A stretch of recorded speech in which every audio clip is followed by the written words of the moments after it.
But yeah, I think that it was definitely intentional. I know because I used to work in the fashion industry and I used to book photo shoots and be a part of that whole process, is that everything is, there's a board conversation that what we're going to do, what's the creative direction, who we're going to cast for this, what are the props that we're going to use,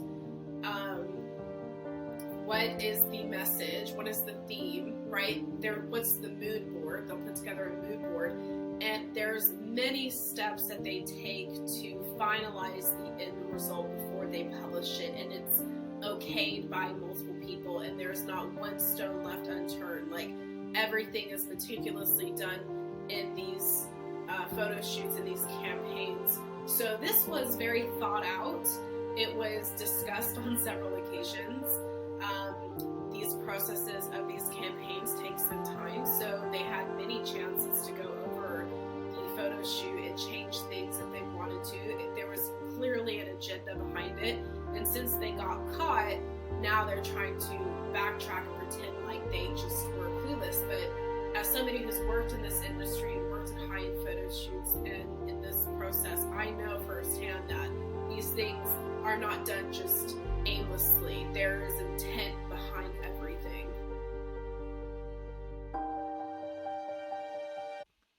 Welcome to the Earth-Shaking Conversations podcast. I'm the host, Clarina Paquette. Today, we are rejoined once again by our beautiful Alexi Turner, and we are going to talk all things Balenciaga today. How are you doing? I'm doing great. How are you doing? I'm pretty good. So yeah, I wanted you to come on to talk about the whole Balenciaga scandal that's been going on.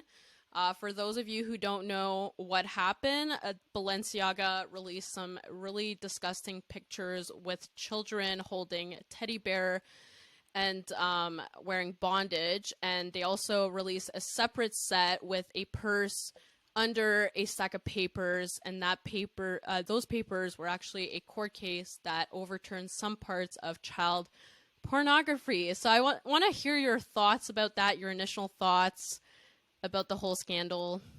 Well, first of all, somebody had posted a video from one of the runway shows from Balenciaga. Did you see this video of this guy? He had like a gift bag, and there was like a bloodied baby blanket and like doll or something in the gift bag from the runway show. Did you see that video? I didn't see that one. I saw like the designer that actually did these shoots was wearing like two like blood babies or something. Like, it's just so weird. Yeah, there's a lot of weird stuff that goes on in these industries, right? And a lot of people have been trying to politicize it by saying that it's like right-wing conspiracy theorists. And the thing is that what I like to say about these people is that everything is always in plain sight, because this is a part of the nature of what they believe in, that they have to share with the public what they believe in and what they're doing, because if the public consents to it and doesn't have an outrage by what they're doing, then we're giving them consent to continue on their weird lifestyle that they believe in, which is, Satanism, essentially. And so that's why you see a lot of this dark stuff being disguised as humor. There's been a lot of SNL skits, a lot of weird different things, as we see now, fashion campaigns that have a lot of this kind of like really dark stuff in it that people just kind of shove under the rug, because no one wants to believe that there's true darkness running the world, right? We kind of want to turn the other way, but they are trying to push the envelope so far and so much, and they're trying to normalize these things, because if they desensitize us to what they're doing, there's not going to be as much of an outrage about it, and they're going to have more consent to kind of continue on their agenda, which is, in my opinion, the sexualization of children,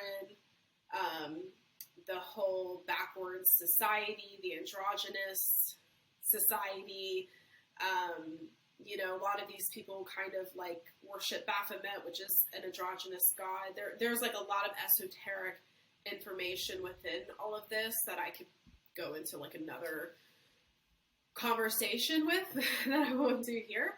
But yeah, I think that it was definitely intentional. I know because I used to work in the fashion industry and I used to book photo shoots and be a part of that whole process, is that everything is, there's a board conversation that what we're going to do, what's the creative direction, who we're going to cast for this, what are the props that we're going to use,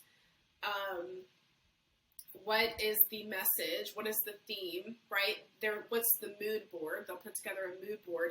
And there's many steps that they take to finalize the end result before they publish it. And it's okayed by multiple people. And there's not one stone left unturned. Like, everything is meticulously done in these photo shoots and these campaigns. So this was very thought out. It was discussed on several occasions. These processes of these campaigns take some time, so they had many chances to go over the photo shoot and change things if they wanted to. There was clearly an agenda behind it, and since they got caught, now they're trying to backtrack and pretend like they just were clueless. But as somebody who's worked in this industry and worked in high-end photo shoots and in this process, I know firsthand that these things are not done just aimlessly. There is intent behind everything. Yeah, no, I definitely agree with that. As someone who works in corporate, not in the fashion world, but like, you know, they have, I, I just had such a hard time believing Balenciaga when they said, "Oh, this was a mistake. This, you know, we didn't approve that." Like, I work in the corporate, and any little tiny little decision that they make has to go through hours upon hours of meeting, and it's like, it's almost impossible that, you know, everything, and it's not just the shoots themselves. They, like, these were two separate shoots, right? Like, it was like the kids holding like the bondage teddy bears, and then on another shoot it was the child pornography case under the handbag. And it's like, you know, you can't tell us that this wasn't planned. You know, like, Right. you can't gaslight us into thinking that.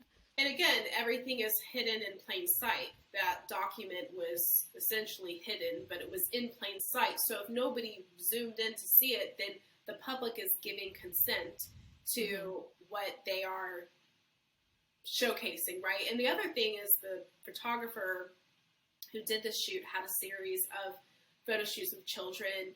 I forget what it was called. Maybe you know the name of it, where the kids were surrounded by their favorite toys and their favorite items and stuff. And that was kind of the theme. And it was like innocent, right? And now in this photo shoot, children were surrounded by alcohol, martini glasses, things that children should not be surrounded by. And it's like, why? Why are you using children holding bondage bears surrounded by alcohol? Like, what is the message for this, you know? And this is them trying to push the envelope to see how far they can get away with these things. So we start accepting this as normal and okay, and it's just going to keep going further and further. And then people who want to live a life that's not this way, right, are going to be seen as the abnormal ones. Like, I guess in Satanism, if you want to call it, everything is backwards. Everything is, what's the word? When everything is backwards. Yeah, I don't know. Yeah, anyway, everything is backwards. So, yeah. Yeah, and this is like, honestly, there's a blatant, and I think we can say this, like, there's a blatant from Hollywood, from mainstream, to normalize pedophilia. We see it in very different, we see it in the LGBTQ community. I might get canceled for this, but we see them trying to normalize drag shows, you know, like strippers stripping in front of children. We see them, you know, trying to mutilate children at a young age when they say that they are a different gender. We see it in many different, like, departments, and there's definitely a blatant a blatant effort to try to normalize this disgusting pedophilia in Hollywood, and specifically celebrities. They're trying to do that as well, and it's really disgusting. But Balenciaga putting this out there was definitely intentional. I 100%, agree with you on that. And I think Andrew Tate said, I wrote it down.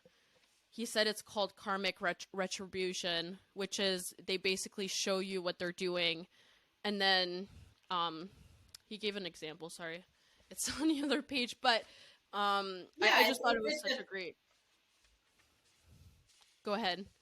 It's what it is what I had mentioned earlier, is that if they have it in plain sight and we see it and notice it and don't say anything, we are consenting to what they're doing, so they don't have any karmic retribution or karmic consequences for what they're doing, because we are allowing it, right? So if you're doing something and the public is allowing it, then they don't have any karmic, what do you call it? Like, oh my God, why can't I think today? Retribution. Probably edit this out.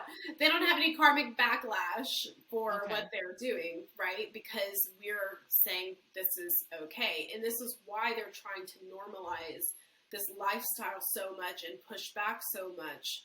So we become desensitized to it, right? It's kind of like how we see so much sex everywhere on social media, in movies, on TV. We're now desensitized to it, pornography, to where it's not seen as shocking the way it used to be. And now what do we see? We see this society that is over-sexualized in every capacity. It's ruining relationships. It's causing addictions. It's going to the youth now. Now youth, teenagers are on social media over-sexualizing themselves, which creates the downfall of society. Right? Because we've normalized it, and people have been saying like, oh, well, you're just being religious, or you're purity culture, right? And we need to have sexual freedom and rights for everybody. And then there's like this really weird gray area of what is right and what is wrong. Yeah, no, I definitely agree with that. And there's definitely a very strong effort to over-sexualize, the society, and it's now trickling down to children, and it's extremely worrisome. And I think that the silence of celebrities is telling. I actually wrote down a list of people who condemned Balenciaga, and the list is not very long. It's Kim Kardashian. We'll get into her statement in a moment. Kanye West, Bethany Frankel, Gianno Caldwell, Cooper Kupp, and Yeonmi Park. Okay? So there's 5 celebrities or 6 celebrities that condemned Balenciaga. Compare that to the list of celebrities that condemned Kanye West only 2 weeks earlier. Okay? I don't even know if it's been 2 weeks. But Jamie Lee Curtis, Eric Andre, Reese Witherspoon, Kim Kardashian, Hailey Bieber, Florence Pugh, Amy Schumer, Reese Witherspoon, Khloe Kardashian, Lizzo, and then the list goes on. There's more than that, but that's only the ones that I. And what was he condemned for? The anti-Semitic comments. What did he say exactly? He said, so instead of saying like the media, he said the Jewish media. I see. That's why, yeah, it's another podcast episode, but it's it just goes to show you like. They're so quick to condemn someone because they said something like the Jewish media, right? And then, when it comes to pedophilia and child grooming and child sexualization, it's crickets in Hollywood. No one, except for apparently Bethany Frankel and, a couple people, no one actually wants to condemn it. And it's really disgusting from the celebrities. Yeah, because they are all part of the same group, right? Mm-hmm. So they have to stay quiet. It's like the same thing with the Harvey Weinstein situation. Everybody knew who he was and what he was about, and there was no mystery there, and everybody was still friends with him. Meryl Streep, Oprah, all these people, you know, seeing photographed with him, praising him. Where were they when he got arrested? You know, nobody really talked about it. And then it became this whole Me Too culture.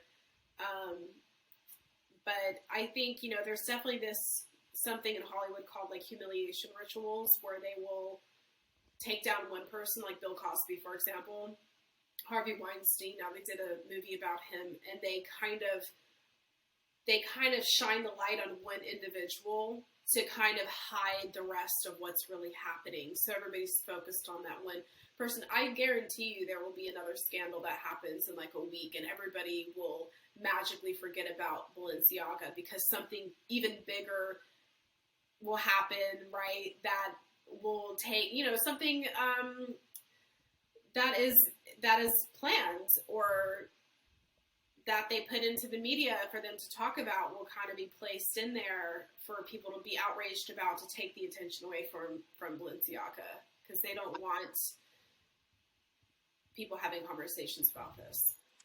I think they already have. I actually made a video on TikTok like not long ago where it was revealed that Kanye West was showing like Kim Kardashian's sex tapes or something, and I made a video stitching that, being like, are you guys stupid?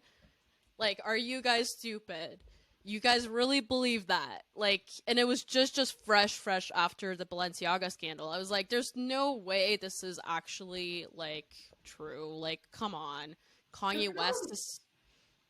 Go ahead. Yeah, the problem with the media is that a lot of it, and I think what Donald Trump kind of brought to attention, is that a lot of it is fake.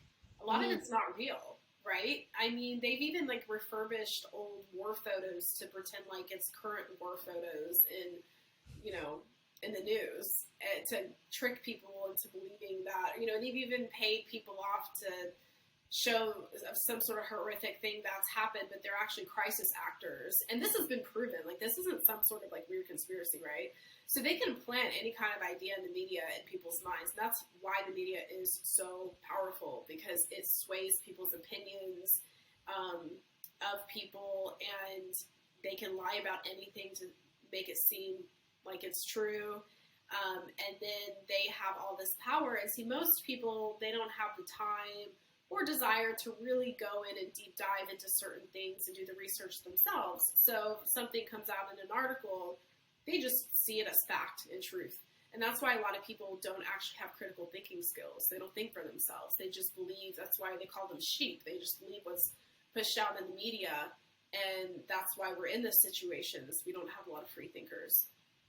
Yeah, and Trump definitely like blew the lid off on that one. Even with the Ukraine situation, there's a lot of fake photos from Ukraine that were taken either at another time, or they were like movie photos, specifically with Zelensky in them. And then there was, I think the pandemic also, they were showing pictures that were fake, and, you know, they were taken like so much time back, and they like created these like crises, which aren't actually crises. But yeah, with the Balenciaga scandal, I have no doubt that they're going to put another scandal out there. I'm surprised they haven't done so already, because people are really outraged, and rightfully so. Like, I've been outraged. I've been on TikTok, like, I think it's like the 10th video that I post about that, and specifically to like try to like get like the Kardashians to speak out, because they speak out for literally everything except for this. And even the statement, Kim Kardashian's statement,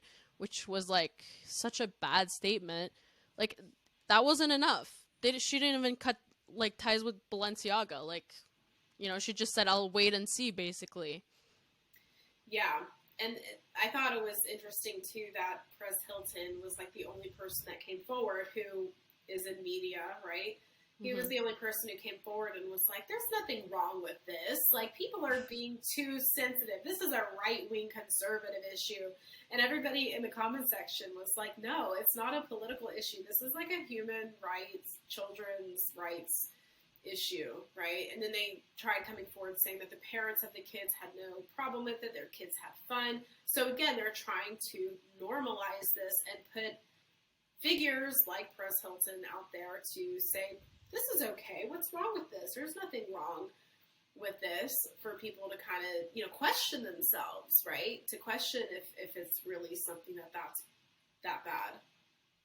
Yeah, and I think I stitched Perez Hilton's video and I was like, what is wrong with you, dude? Like that's always the first thing, right? They always say, oh, it's a Fox News like Candace Owen conspiracy theory, and I'm like, are you guys joking? And of course Perez Hilton is not gonna be shaken by that. Like he's a celebrity himself. And then the other person that I just saw like today that I stitched her video was Julia Fox, and Julia Fox was like, well, you know, this is totally normal in the celebrity culture. Like, you know, all industry, I think she said all industries have pedophiles. And I was like, of course you're gonna say that. You're trying to get in bed with these people. You want to like join the cool like the cool kids club with all the pedophiles. Of course you're gonna say that. Like, so it's disgusting. So was she saying that there wasn't anything wrong with it because there's people that do it, or what was she saying? I think what she was trying to say is there's pedophiles in every industry, and then she said, well, we should look at the church. And I was like, what? Like, we're not talking about the church here. We're talking about Balenciaga, and I have no doubt that she's just trying to get like them to sign her on her like on their list. You know what I mean? Like, she's being neutral. She's basically saying, like, well, this is everywhere. What are you going to do about it, right? Like, let's just move on. It's kind of like, you know, it's this turn the other cheek, put your head in the sand kind of attitude. And when you have that, you have a society in total dysfunction because, again, we live in a moralist society now. There is this gray area of what's right and what's wrong. Yeah. Yeah, and, you know, I don't think, like, it's to the point where, like, being a stay-at-home mom and, you know, just taking care of your husband is, like, this, like, controversial, like, you know, like a revolutionary thing where like people think that, oh my god, like you like stay home and you like cook for your husband, like that's so crazy, when like this used to be the norm, right? And it's now like if you're not sleeping around with a lot of men and you're like this like, you know, feminine woman, it's like a totally crazy idea. And they're trying to do the same thing with pedophilia and with like child sexualization, and that's what Balenciaga really is about. It's this push to see like how far are we going to be able to go with this, right? And if we did accept this, it would have been something worse in a year from now or 6 months from now. It would have been something much worse. To see where the society is with this type of stuff, and I'm very glad people are like calling it out as it should be. Yeah, we've definitely turned the tables when it comes to culture, right? And I see this too.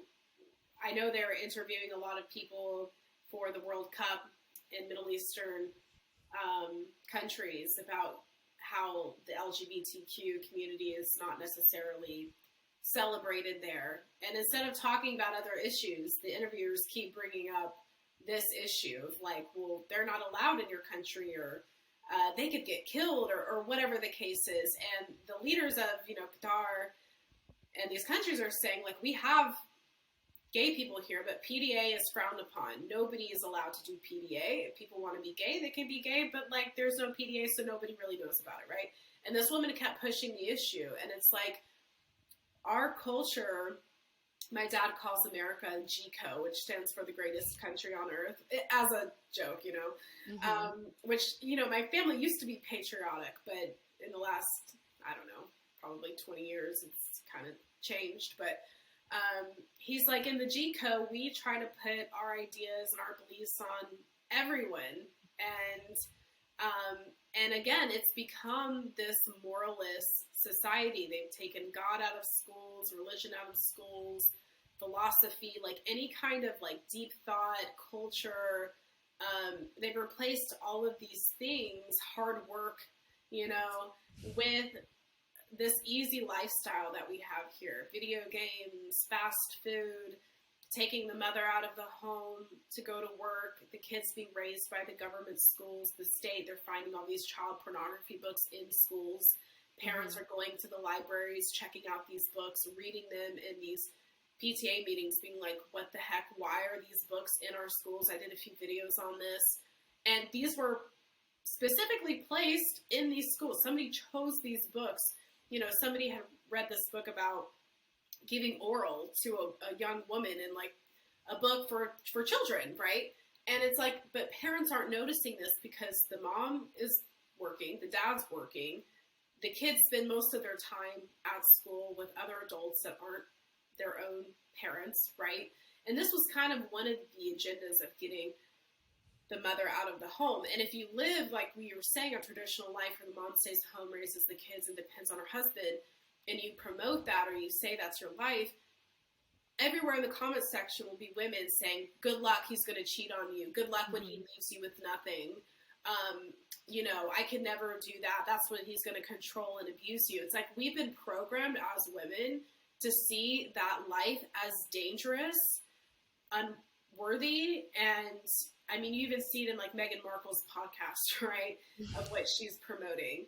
And as this, like, you know, this job that's like, oh, I could never, and it's beneath me to do something like that. And one other thing I want to bring up is how I keep seeing videos of saying, like, of women and men saying, well, you know, my wife shouldn't have to cook and clean, or I shouldn't have to cook and clean. I'm not going to cook and clean for a man.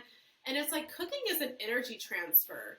Cooking, you know, they say that there's nothing like your mother's cooking because she puts love into it. They've done scientific research on cooking that, like, the energy you prepare the food with and who you're eating with actually affects how you digest the food. They did research studies on rabbits with this, actually. And there's, like, an art to it, and there's, like, a love to it. And when I'm cooking for, you know, my loved ones, I like enjoy it. I don't see it as this like less than me chore. We have to eat to live, right? And I did a video on this, and all these women were like, you know, I'm not gonna cook, and they got like angry about it, right? Well, it's like, well, if you're not gonna cook, your husband's not gonna cook, what are you gonna do? You're just gonna go eat out every night? You're gonna get fast food? It's like we've kind of shunned this culture of being a homemaker. You know, back in the day, we used to have home ec classes on how to sew, how to cook, how to take care of the home. And it was like an art. It was like there was like a pleasure to it and an art to it, right? And now it's seen as this horrible thing. And now these kids are being raised in homes of no love, no nurturing, you know, none of this kind of stuff, and are being raised by the school, by the state. And people ask me, like, why are kids so out of control? Why don't they listen to their parents? And all these things. And it's like, well, their parents aren't really around. Yeah, I definitely agree with that. I actually post a lot of videos on TikTok about like the trad lifestyle, and I get all these people in my comments either saying that I'm totally entitled, or they're like, well, I don't want to get abused by my husband. And I'm like, do you realize that abuse still exists with women working? Like, do you realize that? Because, like, abuse didn't go away because we went to work. If anything, there's probably more abuse now than it ever has, right? Like, we see, like, financial abuse. Like, I know women who were, like, the sole worker in the relationship, and they were abused. So, like, I don't know where people get this idea from where women get abused if they stay at home when abuse has gone nowhere. Like, there's still abuse. I've seen more situations where women who get cheated on are the women who are financially supporting men, because men don't feel like men when they're living off of a woman. It makes them feel like a loser. They don't feel good about themselves. A lot of times the woman looks down upon him, frowns upon him for that, and then he goes and cheats because he doesn't feel like a man. And I have seen more situations. I've done a lot of research on this. I've read countless of stories of women who shared how their spouse, boyfriend, whatever, is cheated. And most of the time, these stories will have in it that the woman is the breadwinner in the household or the sole provider. And like you said, now there's financial abuse in the equation. And it has made men lazy. And it's made them not be these strong, protective men in society that we need. And it's created a lot more stress on women. You know, some women are built to be these executive CEO types and have the desire to do it, and they have the energy to do it, and they're built for that. Most women aren't built for that, and we're kind of being forced to want to do that when a lot of us don't. Yeah, I totally agree with that. That's something that I never realized until about a year and a half, I'd say about a year ago, where I thought I wanted this like high powered like lifestyle in like the dairy industry, and then I one day realized that that was absolutely not what I wanted, and I was just brainwashed by, you know, feminism and society. And yeah, like it's so crazy that that's not normalized. Like I see so many people on TikTok especially like shitting on the like stay-at-home girlfriends and wives, and they're like, well, you're gonna get cheated on and you're gonna get like all these like horrible things, and I'm like, actually, I think they're like probably the smartest of all of us, you know? Like, Well, I think the stay-at-home girlfriend thing is a little risky because you are not protected by anything, right? That guy could yeah. up and leave you and you have nothing. And I do think that women should learn how to be financially savvy. I think women should learn how to invest money. I think women should learn how to develop their talent, whatever it might be, right? And learn how to make money off of something, whether it's passive income. Like I know women who have Airbnb operations. My stepmom has several homes where she operates Airbnb operations. She also has like a beach chair business that she started, and she hires some guy to like operate it for her, and she makes pretty decent money with it. My dad doesn't make her work, and that's her money, and it's just, you know, it's just kind of a hobby that she picked up to do because she wasn't doing anything else because their kid went off to college, right? So I think like, you know, it's always important to grow, expand your horizons, learn new knowledge, and, you know, utilize a relationship to nurture your passions, whatever that might be.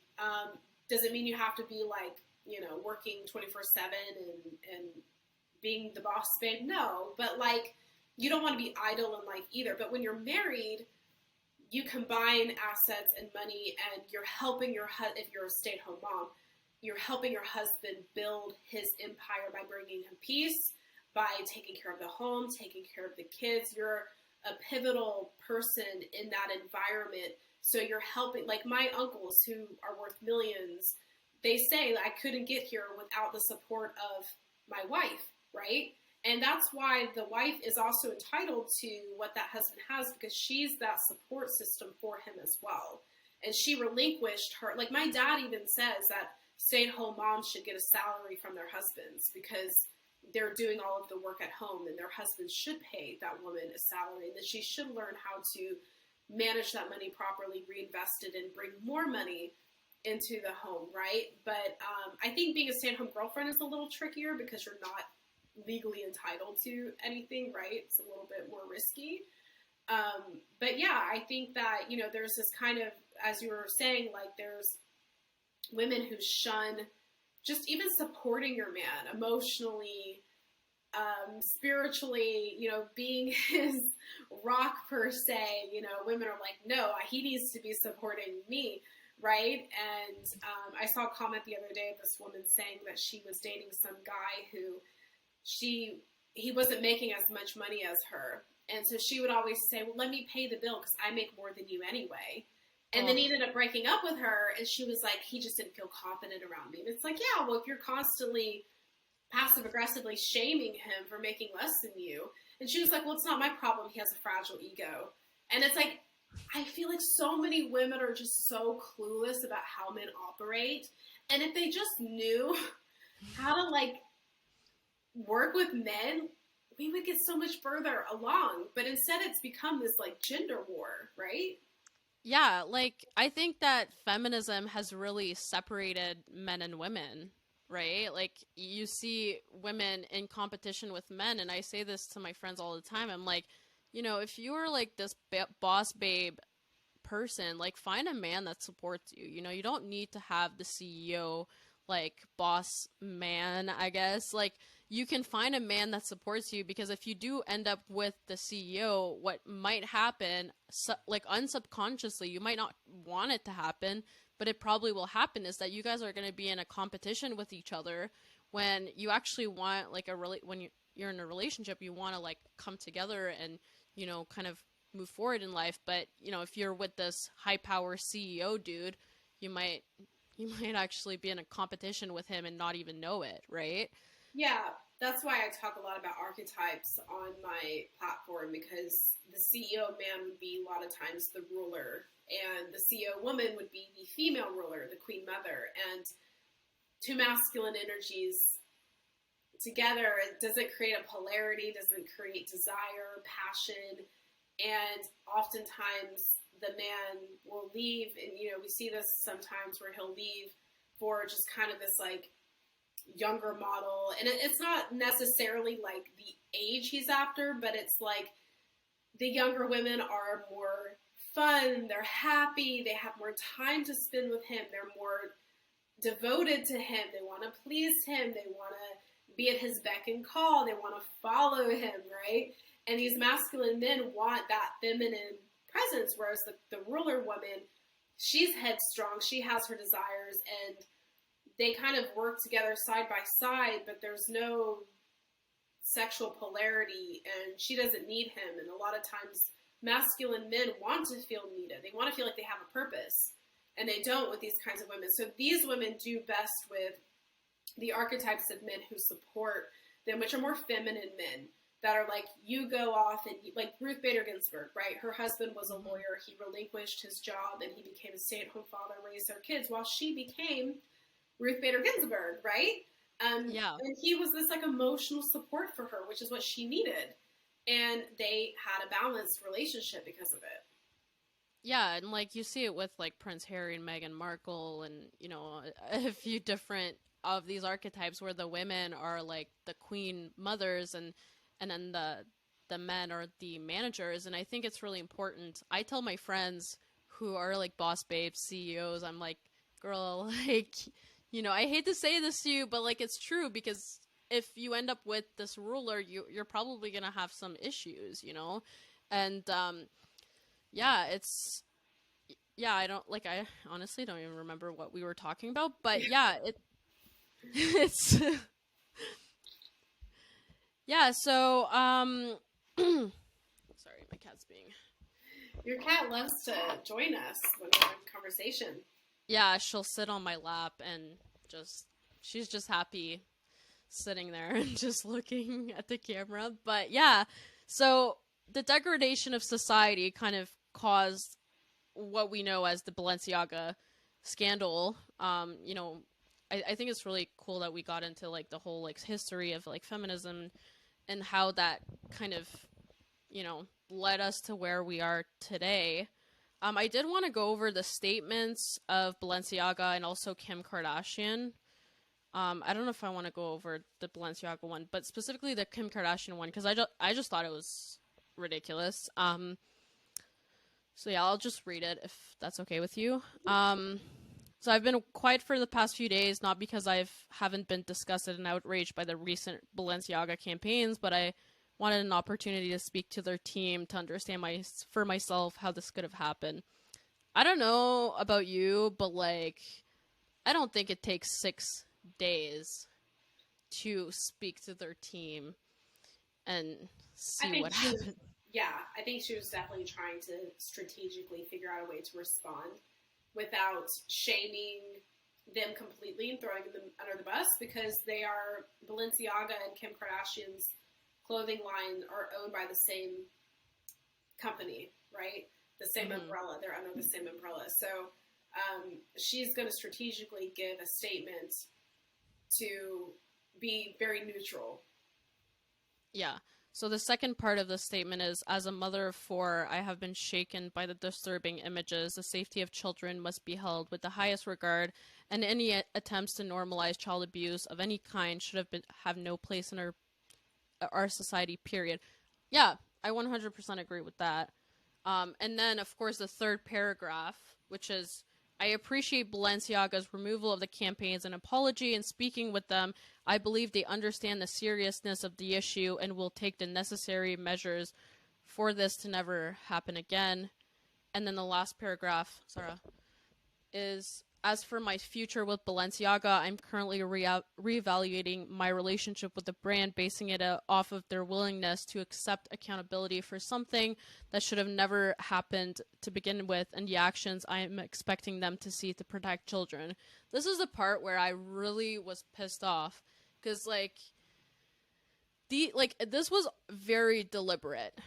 This was, as you said in the beginning, in the introduction, this was super deliberate. Like, you don't go through a shoot without literally approving every single detail of that shoot. And the fact that she's trying to, like, play it off as, like, oh, this was, like, a little accident, a little oopsies, and and she doesn't even cut ties with Balenciaga, and she's like, well, I'm gonna reevaluate my relationship with the brand. That just says, to me anyways, that sentence right there says, I'm just waiting to see how bad the backlash is gonna be for my statement, and then I'm gonna make a decision on Balenciaga. So so what I think is gonna happen, I think she will end up cutting ties with Balenciaga, just looking at the comments of the Twitter, and people are just outraged by her statement. But I think that specific sentence just said, I'm just gonna wait and see what happens, right? What are your thoughts? Well, did you see the images from the creative director's Instagram? Yes, I did see them. I mean, there are blatant Satanist photos that have been there for a while. You know, how can you not know? How can you not be aware that this is what's going on? Yeah, and even Kim Kardashian herself, like the one book, I don't know if you saw that, but there's another shoot after all these shoots with this like author that paints like weird satanic stuff, right? And one of the things he painted was like the silhouette that Kim Kardashian wore at the Met Gala, and that she wore with her child. Yeah. So this is where, obviously, I think this whole like statement is BS. Like, there's no doubt about that. Like, even looking at it from a legal perspective, I'm like, this is complete nonsense. But like, Kim Kardashian is participating in satanic stuff, in my opinion. Yeah. I mean, that's kind of what that's what the in crowd, that there's a lot that I want to say, but I'm like, I don't know if I should say, but there's a lot that's coming to the forefront that just can't be hidden as a conspiracy theory anymore. Right? Yeah, even with so I don't know if you remember this, but last year there was the Astroworld concert, and I remember watching that with absolute horror, because I was watching the videos on TikTok, and I just felt the evil in those TikToks. It was so weird, and I never felt this before, and I've been to millions of concerts, and I was like, I've never been to a concert and felt that. Like, usually it's like a happy, like, chill mood.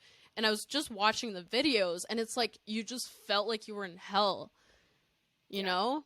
And that's when it started kind of putting pieces together. Like, it wasn't, I was like, okay, this might or might not be a satanic ritual. I didn't really know at the time.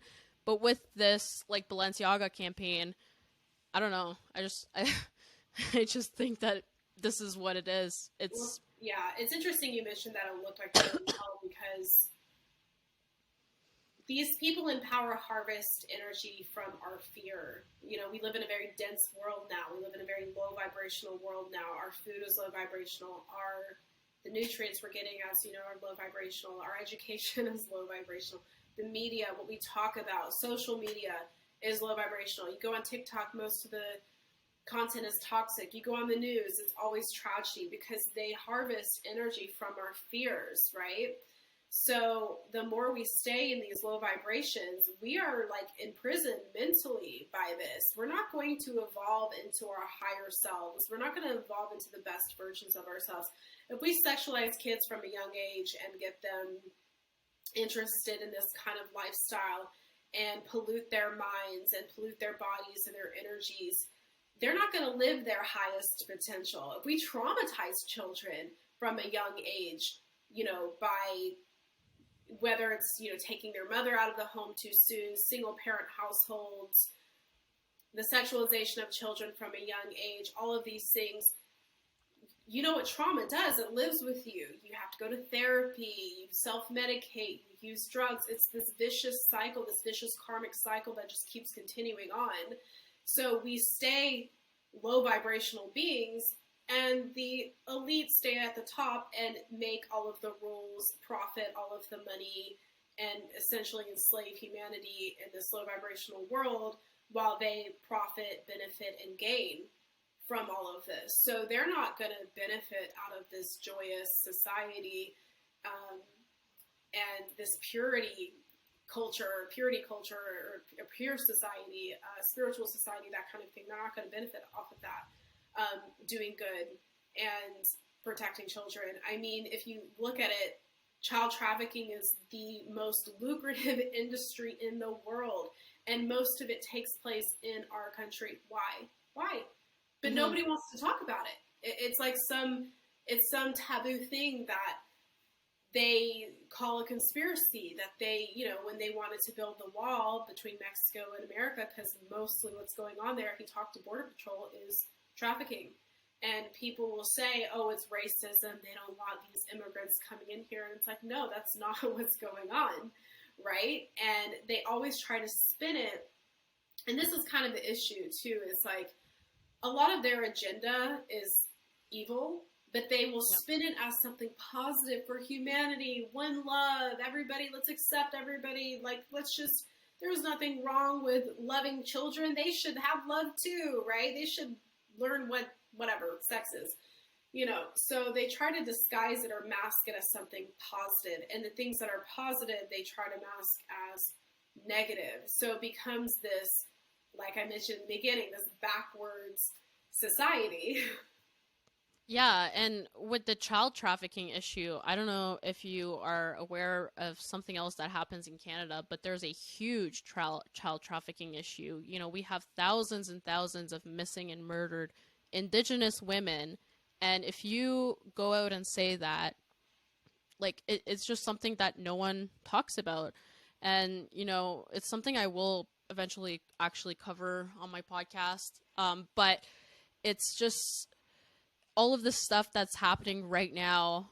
It's honestly, like, once you wake up to this, it's so hard to see the world as this, like, beautiful place, because you just see all of the evil going on with like, even stuff like the Balenciaga campaign. Like, it's so dark and evil and so disgusting. And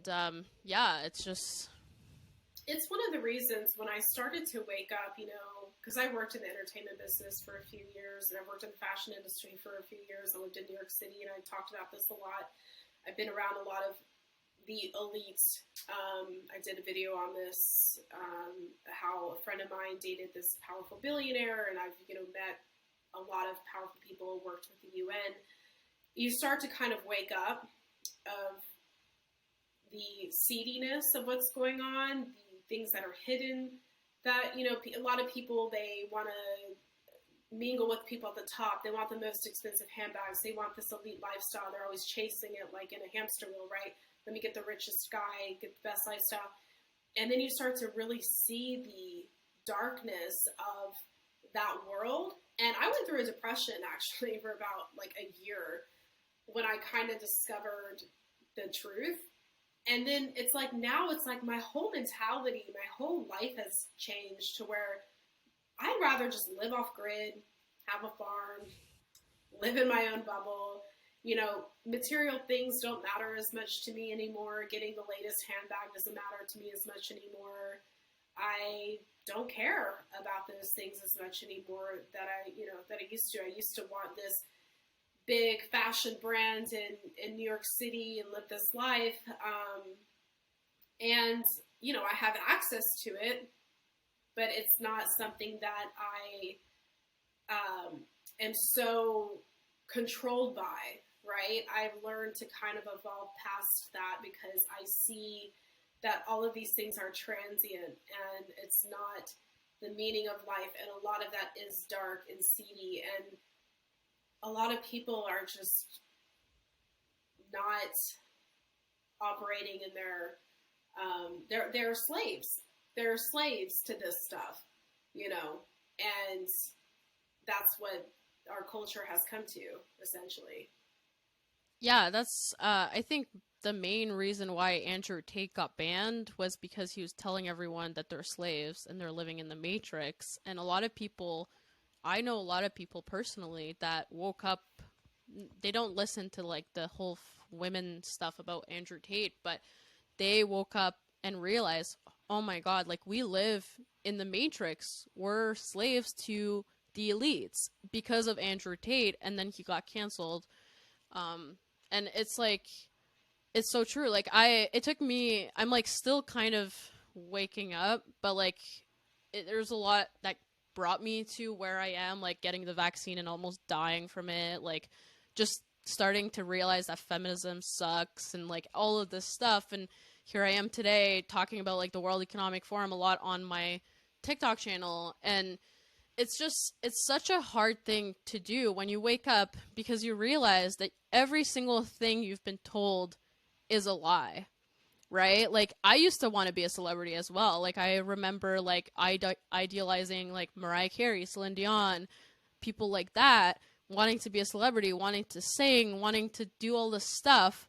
And then you see what like certain people are telling you about that life, and it's like, oh my God, thank God that I didn't do that, like, Yeah, there's been also, women that will ask a lot of these hypergamous content creators, like, where do you find these rich men? And one girl had done a video, like, go to Davos in Switzerland where all the wealthy men go. And it's like, when you know about these things and these people, that that's all a part of the same tribe, I guess you can call it. And it's like, do you really want that? I don't think people really understand. And when I say that people are slaves, I'm not necessarily saying they're slaves to the elite. They're slaves to their own desires, right? mm-hmm. They're slaves to getting the money, getting the Balenciaga, getting the Gucci bag, getting the car to show off to people on social media, and to be always chasing this stuff to fill this emptiness inside of them, right? And I like Andrew Tate for a lot of reasons, but he's also a slave to his own desires. He has this obsession with having multiple women. Since the beginning of time, men have had multiple women, but women, how dare you have multiple men? It's been frowned upon across every culture. And it's like, of course it's been frowned upon because we've always lived in a patriarchy. Men are always going to do what benefits them. And they're not going to want women to do that to them because they can't stand the betrayal of a woman cheating. But they themselves will cheat and betray, and they've justified it to themselves. And they believe that it's okay because men have always done it, because men have always made the rules, per se, right? And even he's a slave to his own desires when it comes to that stuff, right? I mean, he makes money off of cam girls. He's not living this altruistic lifestyle. Although I do agree with a lot of what he says. He has videos about, if a woman cheats, I want to convert to Islam so I can stone a woman for cheating. Nobody talks about that video. And if you talk about that video, they'll say that you just heard it somewhere and it's not real, but I've seen it myself, right? But you can't really find it on the internet. And you did send it to me. Yeah, like one of the reasons why I don't like him is because he does kind of promote abuse to women. He's not necessarily an ally of women. Sometimes he can be an ally to women, but he, I would say, is not fully evolved as a man. He's still definitely driven by his own desires. I mean, look at him. He has all these Bugattis, these luxury cars, and I'm not knocking it, right? I think even in Buddhism, it says desires lead to enlightenment. It is natural and normal for us to desire things. We desire to eat. We desire to live. We desire to love, right? So I'm not saying it's wrong to have nice things or to desire nice things. And if you're working hard and building up a society and creating value in society, and the result is having a lot of money, and the result is having a Bugatti, then great, whatever. I'm not here to judge you, right? But to be ruled by these things, to be in the world of, as we would call, animality or hunger or rapture all the time, you know, you're driven by these lower impulses. And I mean, look at the things that he does to get money. He makes money again off of cam girls. Is that really helping society? You know? So that's kind of my thoughts on Andrew Tate. Yeah, no, I definitely agree with Andrew. Like what you said about Andrew Tate. I don't know. I kind of hated Andrew Tate when he first came onto TikTok because he was like so much in your face, and I was like, I just don't want to see this bald man talk, you know.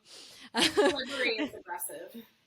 Yeah, and then I started listening to some of his stuff about the Matrix and, you know, living on multiple grids and certain things I agree with Andrew Tate. Obviously, the stuff about women I don't, but I'm also very, like, traditional. So, you know, like, we're both very traditional. So, you know, I just thought to myself, okay, if you want to be like that, fine. I just would never date you. Yeah, I mean, he promotes that, you know, the women who have the highest value are 18-year-old virgins, and that's who he'd rather date. And it's like, I hate how they promote this ideology, because you're basically telling women that as they age, they have no value. Whereas back in the day, women who were older had so much value because they had wisdom they passed down to young women. They had knowledge. They were intelligent. They helped the communities. They had so much value, right? What does an 18-year-old girl know? She doesn't know anything. She's naive to the world, right? And they like that naivety because they can control them, manipulate them, and have them do what they want them to do, right? Which a lot of narcissists will do that, go after women like that, right? And it's so toxic, I think, to tell a woman that, like, once you become 19, 20, 21, I mean, they're telling women who are 25 that you have no value, that you're too old. Yeah. I can't help to age, right? If a man is valuable because he has money, he can change his degree, he can change his income, he can change his job, he can change how he operates to make more money. Women can't change the fact that we age. So you're basically setting women up for failure to believe that every day that goes by, their life is going to get worse. They're not going to get love. You know, I saw a comment where this woman said that she found love with a multimillionaire when she was 38. And all these men came for her and said, oh, what an idiot that guy was. He could have had a 20-year-old model. Oh, he chose you, and started attacking this poor, happily married woman. It's turned, and I've never seen anything like it until Andrew Tate came on the scene. Yeah, no, I definitely disagree with the whole age, like, thing, you know. Like, it's kind of pointless because not everyone's gonna get, number one, an 18-year-old virgin, right? Like, and number two, like, it's saying that women don't have value past the age of 25. Like, I'm 23. Like, I have 2 years to go before Andrew Tate says that I have no longer value, you know? Like, so, yeah. And it's a way for them to, you know, a lot of these angry men who didn't get the woman they wanted, who were ignored by women, it's a way for them to shit all over women, excuse my language, and make them feel bad, because there's nothing else they can say. So they just, you know, all rally together about, like, you have no value, you're 30, no one wants you, you're old, you know, all these things. And it's just like, come on, like, what happened to respecting your elders? What happened to getting wisdom? What happened to, like, you know, honoring those who are older than you, right? It's like, yeah, our society has lost wisdom, and that's the true problem I think that we're really facing, is there is no wisdom. There is, you know, people aren't, we become a me culture, right? Yeah. Instead of a seeking culture and a community building culture, we've become this very independent, isolated, depressed and selfish culture. Yeah, and I actually, so I think this culture, first of all, devalued children. I think that's what's happening right now with all of these demonic like stuff, right? With the child photo shoots with Balenciaga. We've also discarded the elders. Yeah. I don't see. I actually made a video about this the other day, and it was like a woman saying like, "Oh, what happened? Like, why does a woman with 6 children have nobody in the nursing home?" And I'm like, "Yeah, there's a couple of reasons for that. She might or might not be a shitty person. Like that definitely can happen. But I saw with my own family." Where my one of my family members, you know, he was beloved, he was getting visits all the time, and then he got sick, and the visits stopped. You know, Mm, his grandchildren, I'm his only grandchild that goes and sees him. Some of his children will go and see him, but it's just not a priority for some people anymore. And he has a lot of he has a lot of grandchildren, and I'm the only one who goes and sees him, and it's so sad. And he's such a great person, but because he's not healthy anymore, or he's not as vibrant anymore, I guess, people stopped coming to see him. And it's so heartbreaking for me because it's like, you know, you still have these amazing moments with him, and you know, people are missing out on that because they're just pretty selfish in my opinion. yeah. You know, and it's like we have this devaluation of people. Like we live in this disposable society where we just throw away everything, like anything that's inconvenient we throw away our elders.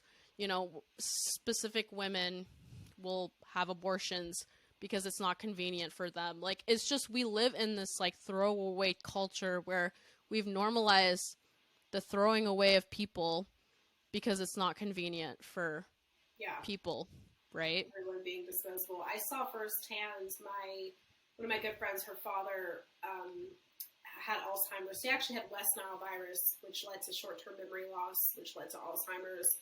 And he got put into a nursing home. And she basically like quit her job to take care of him every day because we would go in there and the conditions of these people were horrible. They weren't getting taken care of by the nurses. You know, he fell and broke his hip, his arm. He like had sores on his body at one point because nobody like washed him properly or took care of him properly. So she had to quit her job to take care of her dad, and they were spending a fortune on this nursing, like $10,000 a month for this horrible care, outdated everything. And I'm asking, like, where is this $10,000 a month going? The TV is from like the 1970s. The beds are like from the 1970s. The nurses are getting paid nothing. Where is all of this money going? It's not going for proper care for the elderly. And he had like 6 kids, I believe. She was the only one who took care of him. She was there every single day by his side. And he was a very wealthy man. He took care of his family. His son actually kind of stole the family business from him. Like when he was in the hospital with his illness, his son had him sign over the company to him, so Oh stole my everything god. from him and became a millionaire through the dad. None of them came to visit him. He was the nicest guy. And it was just, you know, and I would go in there and it'd be so sad. I remember this lady with Alzheimer's, like I used to sit with her at dinner. She had no family. She was like this Polish lady. She hardly spoke English. And she was just so grateful to have like human interaction with me. And I just left every time just so heartbroken for these people. Yeah, like with my grandfather, thankfully he has one of the brothers that takes care of him, and my grandma, they refused to put him in a nursing home, which is a great decision in my opinion. But like in there's 5 boys, and they all kind of go see him. My dad's there like twice a week. But it's the grandchildren that really blows my mind because it's like there's 15 of us, and I'm the only one who goes and sees them regularly. Like I'll go see them once a month because I live pretty far away. I'd say 10 or 12 of the grandchildren live like within an hour of my grandparents, and I'd say I'm the only one who's seen them in a year. Yeah.